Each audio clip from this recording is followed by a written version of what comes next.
Music and Booze with Mo is produced and distributed by EatsDrinksTV, a service of the Center for Culinary Culture, home of the Cocktail Collection, and First Reel Entertainment, and is available wherever fine podcasts can be heard. The Center for Culinary Culture, telling the story of food and drink, one taste at a time.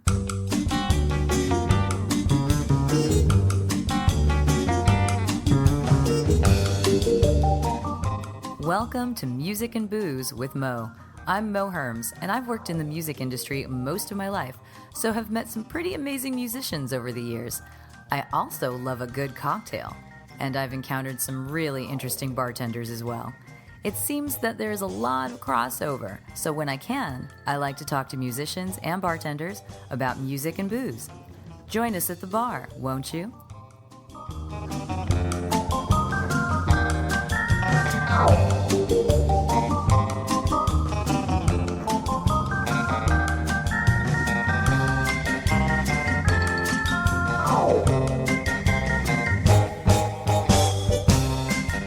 Music and Booze with Mo is brought to you by The Mermaid, a cozy neighborhood bar with an aquatic flair in the Little Tokyo area of downtown LA.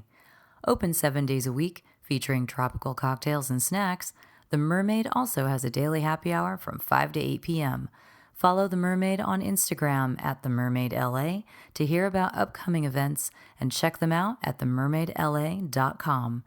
Head to 428 East 2nd Street, Los Angeles for a drink.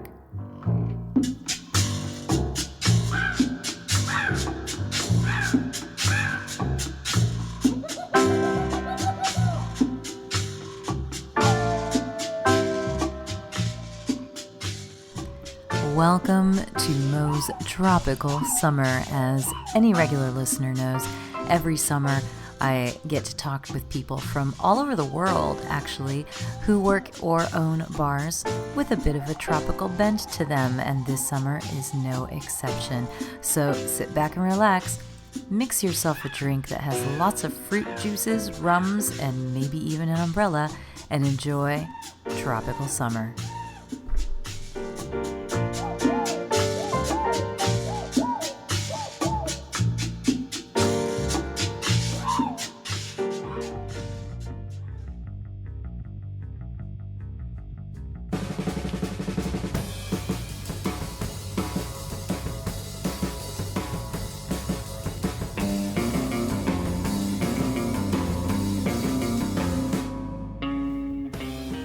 On a recent trip to Las Vegas, I was wandering around the neighborhood I was staying in search of Red Dwarf, which is a new tiki bar that I'd been hearing about. I stumbled in, and what a fun place. And I even got to meet the owner, Russ Gardner, who I'm about to interview. And I'm going to apologize right now because I was very excited to be there and to be out and about. So I talk far too much. Apologies, Russ, for that. But Russ is awesome. His first job was at Denny's. He's a certified Cicerone, which means the top most knowledgeable person about beers ever. But on top of that, a great mixer of drinks, a great lover of tiki, punk rock, surf, and so much more. Played music too. So let's talk with Russell Gardner of Red Dwarf in Las Vegas.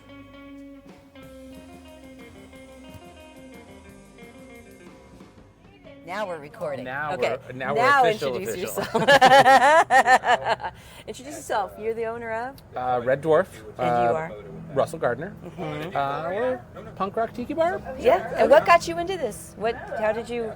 There must have been something before Red Dwarf came into your life. I've been in food and beverage like my entire life. Mm-hmm. First job I had at like 15 was at a Denny's, and from there I worked at Denny's, and then I worked at like a Fridays type of Denny's a place. Denny's made many a birthday happy for me. Late night drinking, getting done, going to a show, having biscuits and gravy. Where? Are we all here in Vegas? Yeah, I'm a born and raised Vegas Vegas guy. Born and raised Vegas guy. Nice. Okay, so you know this nightlife well. You know this town. Yeah. And I've worked in food and beverage from 15 until I turned 40 next month. next month. September, yeah. Kind of a milestone birthday. Yeah. I hope you would remember that one. Yeah. Well, you don't look it. Congratulations. Thank you. All that alcohol must be preserving you. Something. You're like, late night living in Vegas actually does somebody good. Sometimes, So, is this the first place that's been your own? This is the first Your place own that baby? I've owned, yes. So, yes. So how did you get to this point? It's a big step.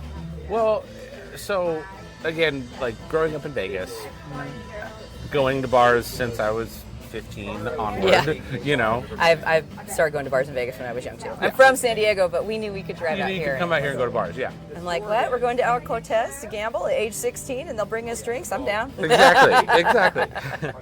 But anyway, Yeah. that was back in the day. Yep.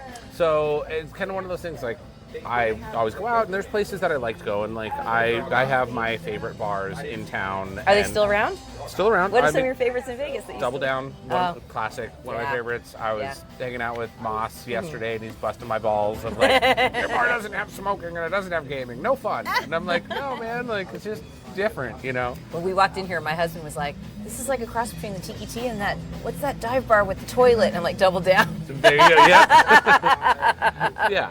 And I was all, that's good. Yeah, Nice combo. and I mean, just running other people's places for the longest time and doing that, and I did everything from, bartend, serving, did sound for a little bit at House of Blues, and kind of been around music and everything. Oh my God, I've been around all of it. Did brewing, I worked for a brewery here in town. I've been a beer guy, one of the, I'm not going to say biggest beer guys around town, but early on, I was doing craft beer when there was when there was a couple breweries in town. And then got working into distribution, doing beer sales, liquor sales, that kind of thing, running the state of Nevada for a couple different companies. Wow. And, like craft beer importing and bringing brands into the state and things like that. Nice, very And nice. then- But that's beer that you were bringing into the state. Beer, yeah. I mean, I did spirits for a little bit, and then just realized that beer It's complicated. Well, not that it's the same thing, really. It's just that beer was more my thing, and I was like, okay, I'm much better, and the beer's what I do, it's what I like, it's what I know. And so was doing that for a while, and then pandemic, everything changed for everybody. Yeah, no shit, man. Totally changed. And I was running a tap room in Henderson, a brewery tap room, Astronomy Ale Works.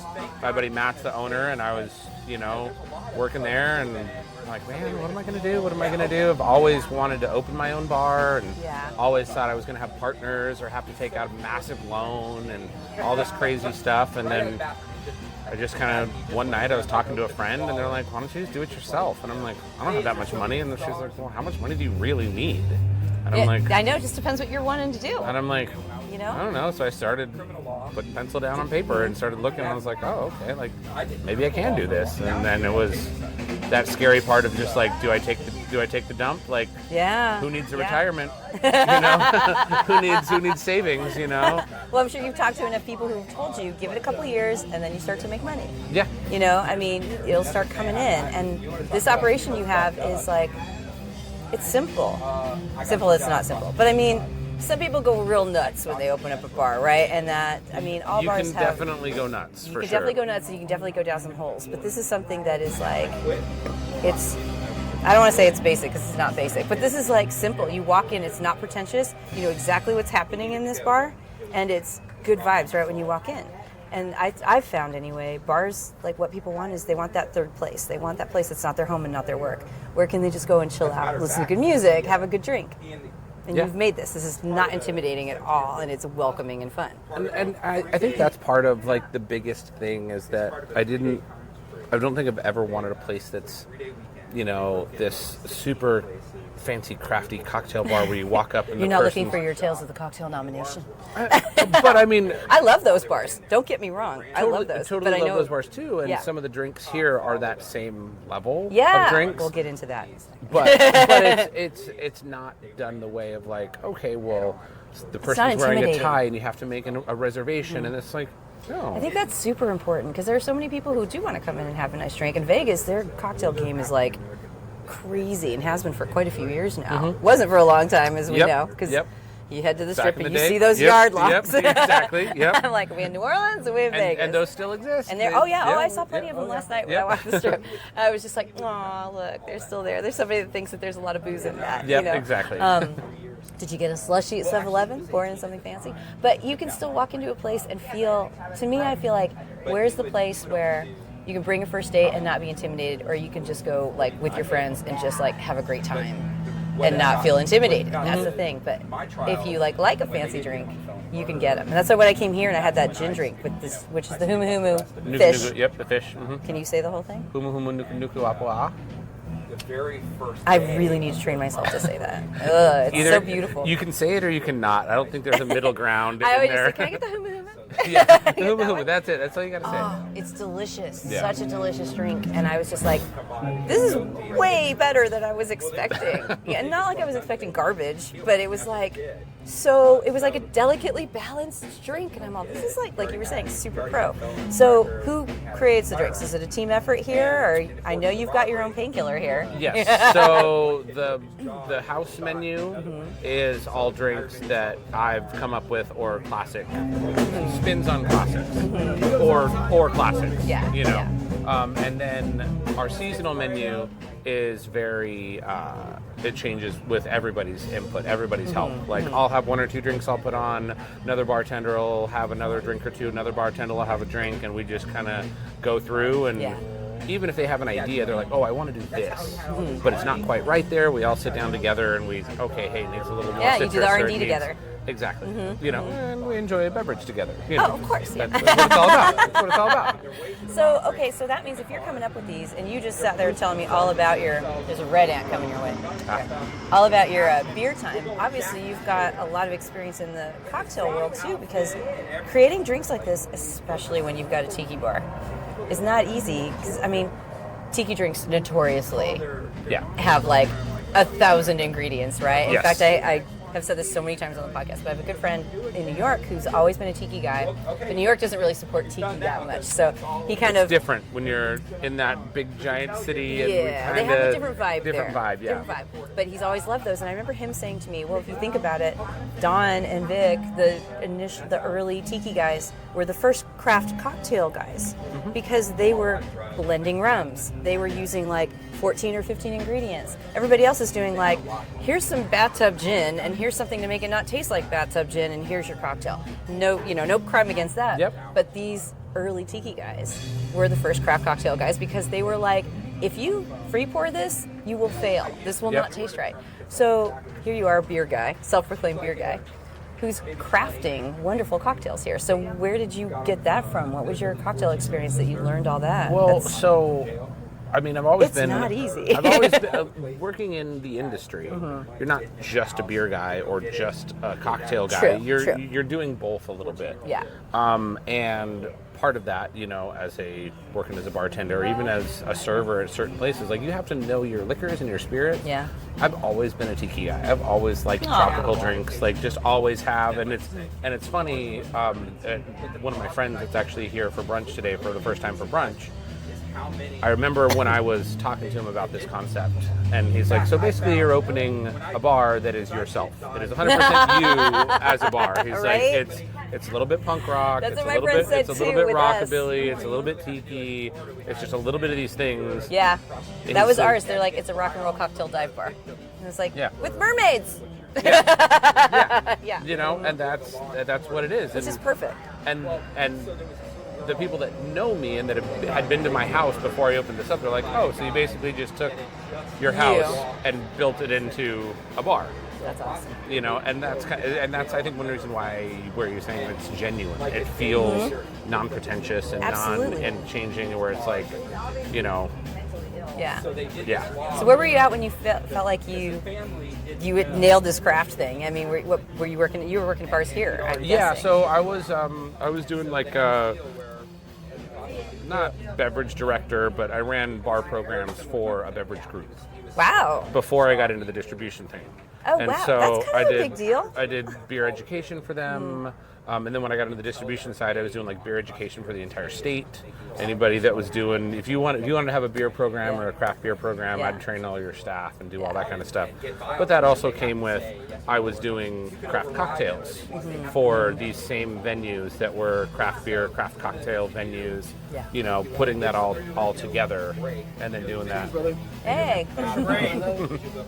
I noticed too on your menu, like the drink I just finished has a Smokeway and whiskey in it, which is a local Vegas brand. And so, is there a shandy on the menu somewhere? I feel like I saw it. Maybe not here. It might have been somewhere Not else. a shandy per se. But you've got a nice beer list here. We have a very nice beer list, and it is constantly rotating. Lots of locals, lots of regionals, specialty one-off kegs. I mean, there's people that come in thinking, hey, we're going to go to a tiki bar, and then the husband or wife or whoever. Well, my husband, after 2 drinks, he was just like, I think I'm going to have a beer now, you know, because as we know, we who love tiki and tropical drinks, they can get a little sweet, even if you try not to make them terribly sweet. Or sometimes you boozy. Or boozy. Sometimes you want that beer to cleanse the palate, you know? It's like, people will crave it. You'll hear about people going to Tiki Oasis be like, I always bring a 6-pack of beer or a case of beer because at some point I'm just like, give me something that's not rum. Give me something that doesn't have pineapple in it. Yes. Well, and that's kind of part of it is, like, I'm a beer guy. Yeah. And when I bought this place, it didn't have any draft beer, so we I was installed going to a whole say, tell me draft. about this space that you've got. Like, because you're saying, I'm thinking, okay, maybe I'll open up my own bar.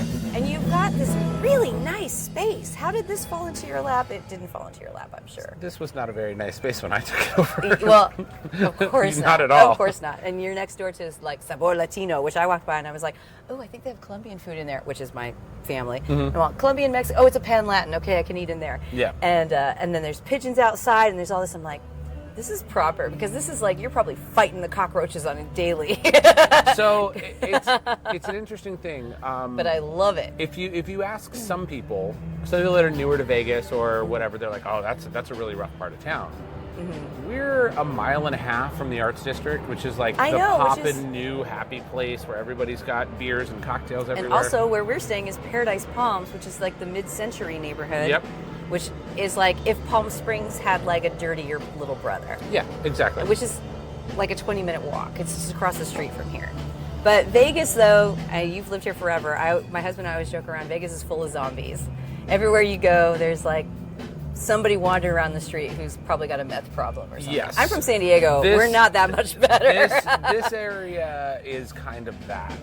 I've noticed because of not just us moving here and opening this space, but for this plaza, this has changed the plaza a little bit. It used to be really rampant and run down. I mean, this bar, the reason it was shut down was it was raided. Really? By the cops, and they arrested everybody. Ownership, all the bartenders. Was it a drug or sex? Because the place I took over was a sex thing. Oh, very nice. Okay, look at that. I know. I walk in there and I'm like, you can just feel the dirty, sexy vibes in this bar sometimes. Yeah. It was a hostess bar. So sometimes things go a little awry in hostess bars. Yep. You're supposed to see the feet on the ground at all times. Yep. Makes sense. Yeah. Yep. So we come from the same place. Yep. We got ours at a steal as well. Yeah. So that's fantastic though. So you were like, wait, got shut down by the cops? Let's swoop in and make it legit. Yeah, it was, and it's been a bar since 73, 74, give or take. Okay. So the license was already here. Yeah, so California and Nevada are different with licensing. Like I had to redo all the licensing and everything. It's not like you can buy a license. You have to the new person has to get the license. Start over again. Different than other states. But that's a mob thing too, by the way. I believe that. It's an old mob thing. I believe that, and there's a part of me that kind of loves that. Yeah. Yeah. Because Vegas. Yeah. So the space was here, and it'd been a bar for almost 50 years, you know. So it was called the Keyboard Lounge from 73, 74 up to about 81. Lounge. Well, part of me really wants to know what kind of music they had during the Keyboard Lounge days. So the Keyboard Lounge days, they were probably the busiest nightclub in Vegas. Really? Or one of the busiest nightclubs in Vegas. Really? We're talking mid to late 70s. Was it like just classic kind of? So the two owners were entertainers. I'm just thinking of that skit she played on bass. Saturday Night Live, the sisters. And that's a little more 80s. a little more 80s. Okay, so good this point. was 70s, but the owner owned the building. And Oh, wow. The bar was my location and almost all the way down to the end. Wow. It was all the way down to the barber shop. Okay. So it had the So whole they're collecting restaurant- rent from the folks on the end. The whole bar. Went It was all the way all down. the way down. It was a massive bar. Wow. Massive. Like I said, Wow. it was one of the busiest nightclubs in town. Okay, here's my adjacent question. Do you think this place is haunted? I'm gonna say probably because a lot of people have said things to me, and I'm not against it, anything like that. My daughter's huge into ghosts, and she's told me, she's like, Dad, there's vibes in here. I get it. She was in here last night having a beer with her girlfriend, and she's like, Dad, I'm getting vibes. Like, my bartenders are like, oh yeah, there's some weird stuff that happens in here. Every like, once in a while, keys go missing and show up in the middle of the floor or some whatever. just Yeah. weird things, little things. And the Keyboard Lounge, the only reason that closed is the husband was murdered. The wife did it. Mob hit. The wife put the hit out on her husband. That's for sure. Or is For that sure. just legend? For sure, 100%. Really? She went to prison. The guy that did it went to So prison. House of Gucci. Yeah. $5,000 was what a mob hit in 1980 cost. $5 grand. Wow. Obviously a bad mob hit because they got caught. I was gonna say. Obviously a bad one, but that's what it cost, $5 grand. Wow. So the place was open for just about a decade, and then she was just like, I don't want to divorce the guy, but if I kill the guy, I can make money out of it. She wanted the bar. I was gonna say Because the bar she can inherit all the space. jumping.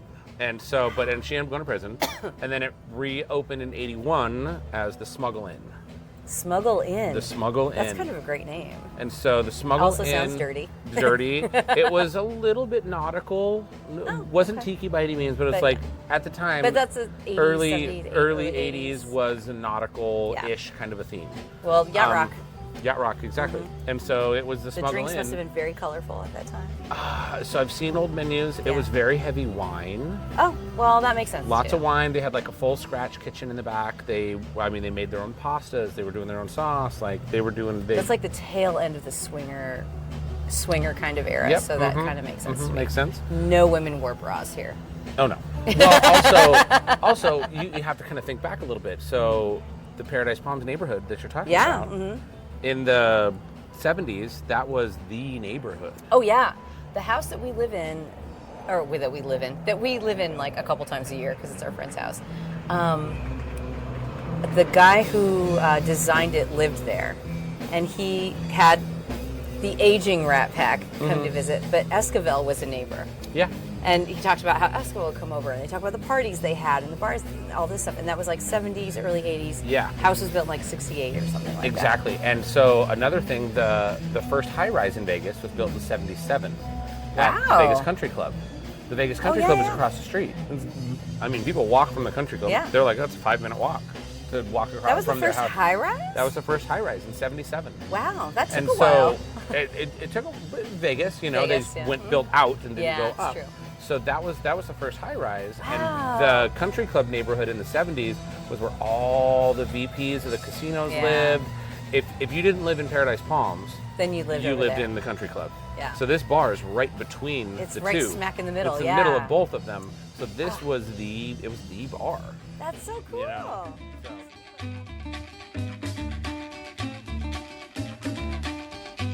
Mucha muchacha, mucha muchacha, mucha muchacha, mucha muchacha, mucha muchacha, mucha muchacha, mucha muchacha. You have a lot of history with this space. History of the space, I tried to keep as much of that history as possible Well, you know, without doing a disservice to what I'm doing now. Yeah, and actually something that when we sat down at the bar is laminated with album covers. Yes. And we were looking at those, and then I pulled back and I'm like, oh, wait a minute. If he went to the, like, whatever, Goodwill and pulled these for 99 cents, he kept the records because they're here on the bar. It's like the vinyl is wrapped around the bar, and then the album covers are laminated underneath. Yeah. And I'm like, if this isn't a music and booze bar, I don't know what is. And there's bands, which we have in the background. So, but a lot of the stuff around the top is like of that era. It's kind of 50s, 60s, 70s kind of Yeah, stuff. Was there a method to your madness? And... So I went, and I have a very extensive record collection. Excellent. I also was not going to ruin my record collection and shit, man. Put an original, Sex Pistols album on top of the bar. Right? Like, no, I want to listen to it. I don't want to put it on the bar. I did that. Like, I have framed albums in my house, but my favorite record albums, right, or album covers. I'm like, I love this album cover, but I need to get a second version of that because my record that's in my collection, I'm not going to pull the cover and just frame it and leave that record by itself. Chilling, yeah. Chilling in a plastic sleeve. No. So, yes, I totally understand where you're coming from. So I went through, and it took me a couple of months or whatever, and I went through and I sifted through records, and I know a couple local record store owners, Moondog Records, they were awesome. Yeah. He'd get in stuff and it would be something that was scratched or something where the cover wasn't pristine. And he's like, I know Russell liked this. He set it aside for me. He set it aside for me. So I'd go in there and he'd have 2 crates of records kind of set aside. And then I'd go through and I'm like, cool, I'll take this crate and half of this crate, and I'd pay him for him. And he was super happy. And he got his stuff, I got my stuff. And then I'm like, all right. And then when I went to do the project of putting all the records down, my sister's a big music girl too, and we sat down and we're like, all right, let's do this. And we had the bar top just blank and empty, and so we just started grabbing records and started throwing them down, and we're like, okay, well, let's go this pattern and let's lay them sideways and diagonal just because it's more fun. It looks so cool. And my husband and I sat down at an Elvis section. There's like 2 or 3 Elvis records. One is a Hawaii Elvis and everything. And we were married by an Elvis impersonator. So as everyone should be. To me, it's the only way. Absolutely. Yes. We sat down and I was just like, this is so perfect. This bar is, not only are the drinks perfectly calibrated for the space, but the bar with its album covers is calibrated for the space.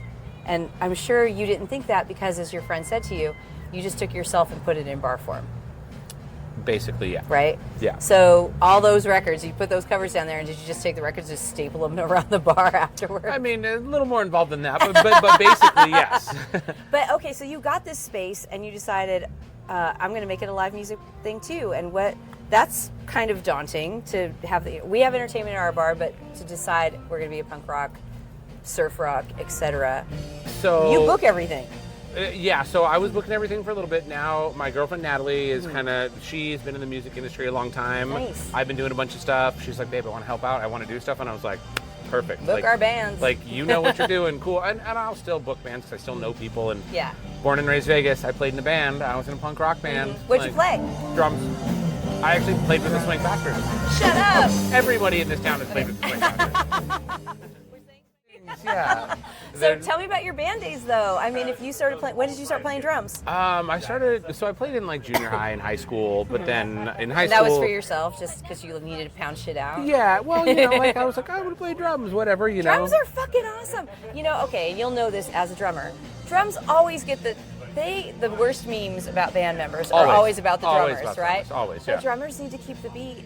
I'm sorry. It's drummers and bass players get the shit, but they're the ones that keep the songs going. Yeah. So you were playing drums, and I joke around because, like, I wanted to play the drums just because I wanted to be like to pound on something. Yeah. It's just something I wanted to do. I was doing it. High school kind of came around, and I was doing more football and sports and stuff, so I couldn't do marching band and all that. So I kind of went away during high school, or after my freshman year in high school, and then from there, I had a child super young and did that kind of stuff, and I was like, and then I got my own place, and I was like, I'm buying a drum kit. Like, I'm doing this. I'm 18, 19, something like that. I was like, I'm buying a drum kit, and got a drum kit and had some friends, and we started a punk band. Here we go. Was there like a band, or was there?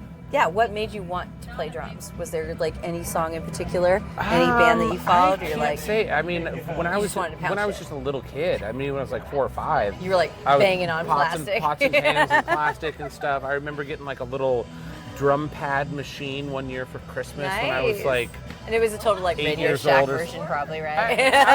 I don't even remember. I remember it had the 4 little pads on it, and I'd sit there and I'd put my headphones in and I'd just bang on it with sticks for hours and hours. What were you playing? I don't even know. You were just making noise. Just making noise. That's so boy of you. It had all the different. You could, program. This was this had to be early 90s, late 80s, early 90s, probably late 80s. You gotta love that about drums, though. I mean, then you boys could program, and drums especially. you could It's program just each making little noise.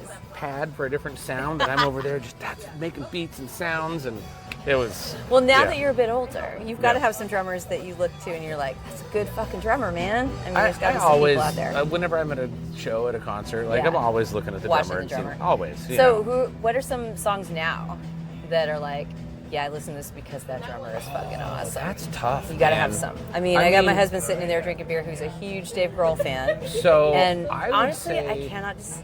Dave Grohl was an amazing he's drummer. awesome, and he's a super nice dude too. And a super nice dude. Super nice dude. You know? Which is just like. I would say, lately I've listened to a lot of Sandy Nelson.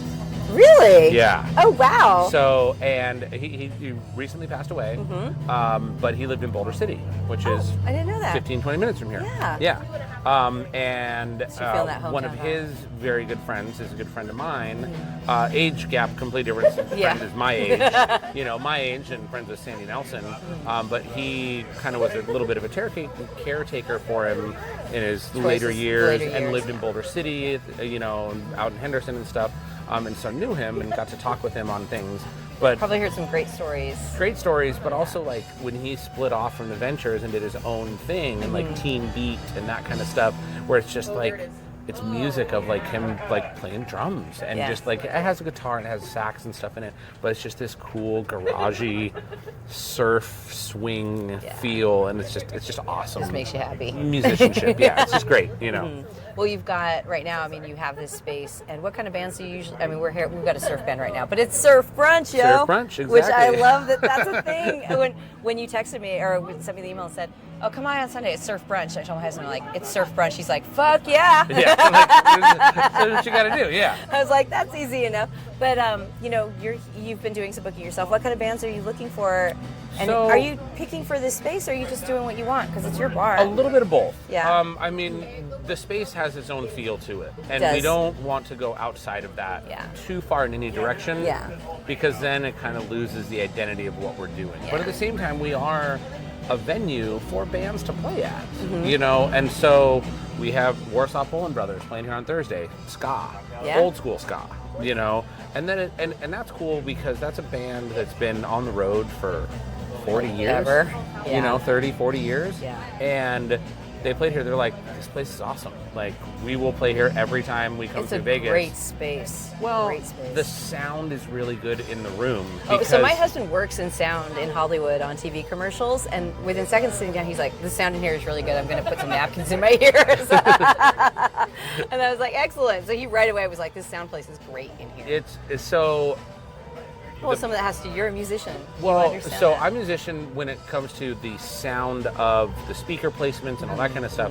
But the original bar location, it was designed by musicians Oh, in the true. 70s because they were musicians and they had bands here all the time. They had live music every night of the week. Nice. Back in the 70s. Nice. So that combined with everything, like I can't take full credit of So it was built of the properly space as well. It was Yeah. built properly. Yeah. I changed things and changed it to more modern and different. Yeah. Built the stage, redid the sound system, and things like that. But we'll have punk bands here where people come up to us after the show and they're like, "That's the best I've ever heard this band sound." And they're quote unquote shitty local punk bands. Yeah. They're good. Yeah. But they play at crappy dive bars where you can't hear the vocals or everything's- you yeah. can't hear anything. And then people come, they're like, "Wow, like we Oh, could that hear sounds like great. we could hear him sing. I don't know if we want to hear him sing, but we could hear him sing."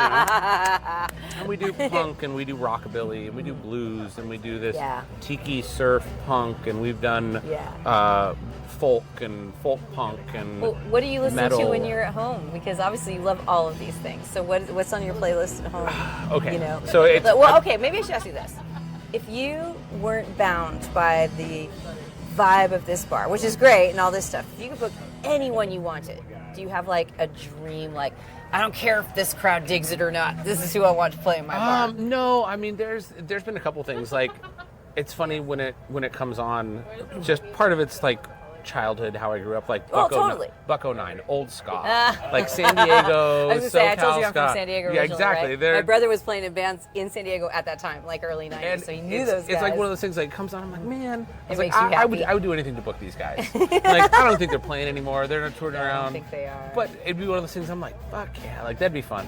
Just because that fits the space. It does fit the space, At home, but it would make you really happy too. It would make me happy, absolutely. That's so valid. At home, I listen to a lot of jazz. Really? Like old, smoky, dirty jazz. Not the weird, acidy, funky stuff, but like early stuff. I Smoky, listen to a lot dirty, of like blues. you feel like you walked into that bar and you immediately absorbed all the cigarette smoke in into like your clothes. New York or Yeah. Chicago in like the 50s, 60s. Like that's, I listen to a lot of that kind of stuff. Which is that stuff? Actually, I had this opportunity where I'm going to relish saying this till the end of days. I was cat sitting in a penthouse in Soho for a month Very this nice. year. And my husband had never been to New York, and I was like, come out, because this is the time. We've got this place to stay in this swanky part of town. And he's a total jazz guy. And I'm like, listen, the East Village is a 10-minute walk from where we are. Yeah. Blue Note, Village Vanguard, these places are here. Yep. Even if the band isn't great, let's just go absorb the vibes Yeah. of being in that space. Well, and like that's the thing. If it's done right, I mean, the UNLV Jazz Society that they have, they Yeah. put out great stuff. Yeah. You know, I'm a big Vibes fan. I love Vibes. Yeah. Like some old like Milt Jackson, that kind of smoky early Coltrane before it got kind of weird. Chet Baker, Stan Getz, Chet things Baker. like that. Stan Getz, anytime Stan Getz is on, I'm happy. Yeah. No matter what it is, And any like, recording. I listen to a lot of that at home, but at the same time, I listen to a lot of this at home. I listen to surf, I listen to rockabilly, I listen to old punk, and an old ska. And Yeah. that's the playlist was my playlist before I opened the bar. I didn't change the music necessarily It for the just bar. worked out. It was just I was like, oh, I'm making this playlist, cool. Let me just add more songs to it. So now it's like 92, 94 hours. Oh of my music. God. But it all fits the same vibe, and it's got garage, it's got punk, it's got some funky blues, it's got some Beastie Boys and early works. hip hop and Totally Run works. DMC and stuff Yeah. like that. But it's Yeah. like people walk in, they're like, all right, I get it. Like Again, and this rolls right back to this not intimidated kind of thing, because it comes in and it all fits that vibe. It's very funny. We've said vibe, I don't know how many times during the course Many, of the last many, half many hour. times, yeah. But it's super important, and people pick up on that. Yeah. They really do. And so, like I said, I walked into this place the first time and was immediately like, this is great. This place is, I feel comfortable here. I can sit down and have a drink. I don't care if the drinks are not great. I don't care if the food is not great. This place has a great vibe, and I want to be here. and then know? you had the food and you had the drinks and you're And like, they were great. and you're I like- was telling you, I had the pizza and I was like, this is the best pizza I've ever had in my fucking life. This Detroit thing is not a lie. This Detroit pizza is no joke. Yeah. The first month we had our kitchen open, that was what everybody kept saying. They're like, How good we didn't that- expect the pizza to be good. And I was like, why not? It's pizza. They're like, it's pizza, and you're a dive bar. Like, man, we wouldn't expect it to be good. And then they're like, this is the best And pizza that's we've when you ever learn had. it's not exactly a dive bar. Yeah. You may have the trappings of a dive bar, but it's not. It's psyching you out Yeah. because it's making people down, bring people into that vibe again. Yeah. What you're doing. So back to the band. So we've got a wonderful surf band playing right Mm-hmm. now in the background and everything. So is the Sunday brunch? Are you still doing that, or is it your girlfriend who's doing the booking on that? Sunday brunch is something. Sunday surf brunch, Sunday which surf I don't know brunch. if we've said here. When you said that, I was like, yes, I'm so down with So that. Sunday surf brunch we do every Sunday, Mm-hmm. and for the most part, it's a slew of local bands, unless Yeah. we have somebody that's coming from out of town. But Vegas that's has a rolling. lot of great local bands. We do, and it's fun because for me, it's who's showing up on Sunday. Because I've talked to all of them, and I'm like, all right, guys, you guys are all in charge of this. Figure just whoever's going to show up. This is what you're going to get paid every Sunday. Mm-hmm. Yeah. Show up, play music. That's cool. If Yeah. you can't show up for any reason, or nobody can show up, let me know, and I'll reach out to Somebody, yeah.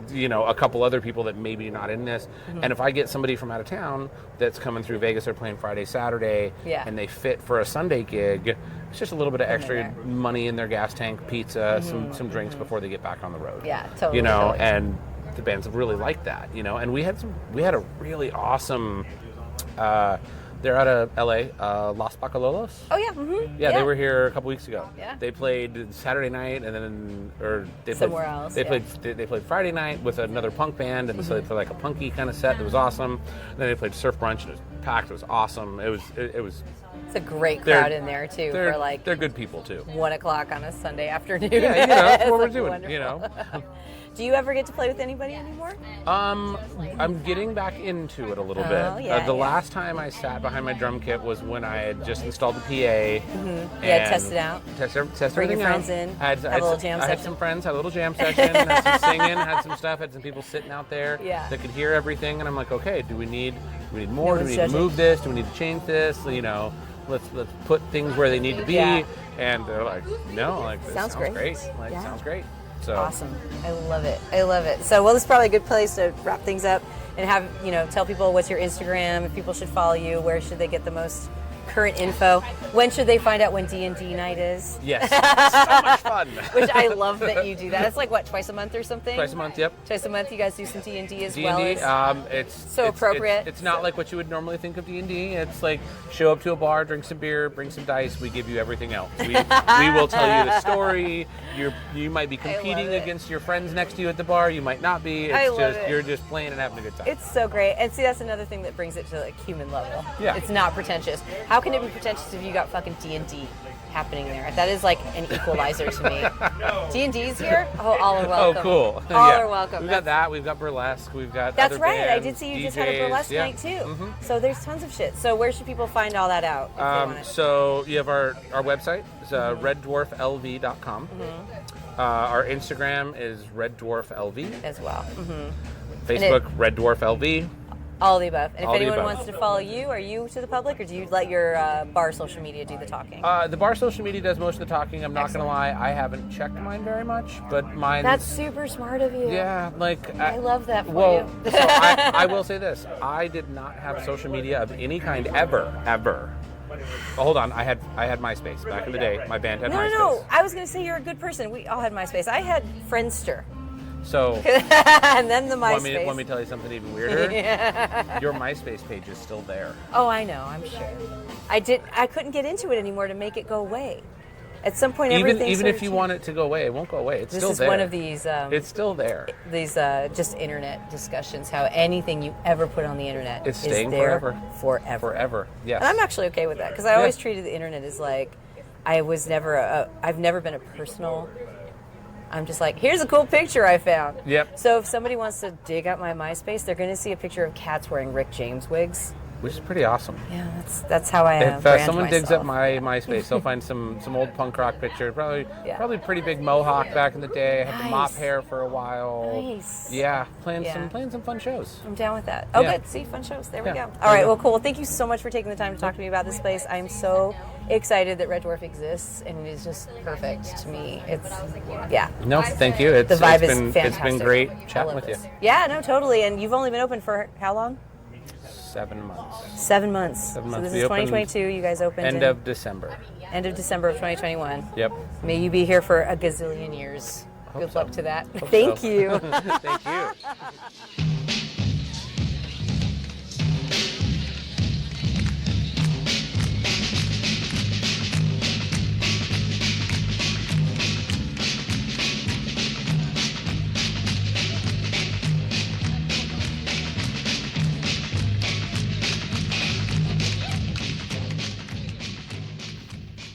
Thank you so much, Russ, for letting me talk all over you. That was a real case of interruptus there from me, but he still got to say some stuff, and it was lovely, and I'm so glad that I got to talk to him, kind of take up a bunch of his time when he was, working at his bar. Anyway, go to reddwarf_LV on Instagram to see more of what's going on there. They have entertainment all the time, and they list it there. If you are in Las Vegas Labor Day weekend, consider going to Red Dwarf on Friday night that weekend because it will be Russell's 40th birthday and there's going to be a big old party happening there, and you know that's going to be fun. Also, if you head over to my Facebook page, Mo Herms on Facebook, I've got a link to a Spotify playlist that was the first incarnation of Red Dwarf's just music. It's a 69-hour playlist. There's a lot to listen to. So again, thanks so much, Russ, for letting me talk your ear off at your bar on your surf brunch Sunday. That place is just a load of fun. I highly recommend it to any of you. And what a great way to wrap up the summer, right?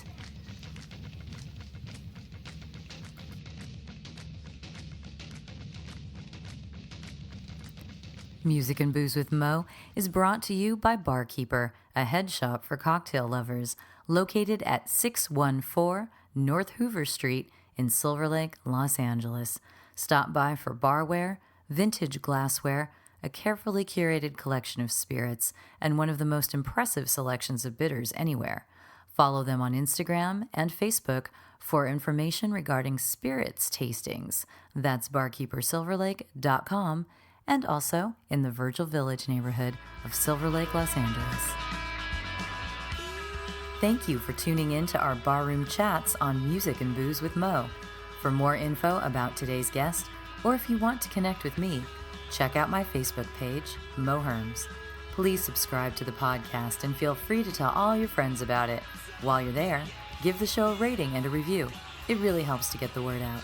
If you want to hear the playlists our guests have curated, search She Be Mo on Spotify, SHEBMO. Find pictures of the interviewees and the cool stuff they create on the Music and Booze with Mo Instagram account. Lower your expectations and join us at the bar. Till next time, cheers.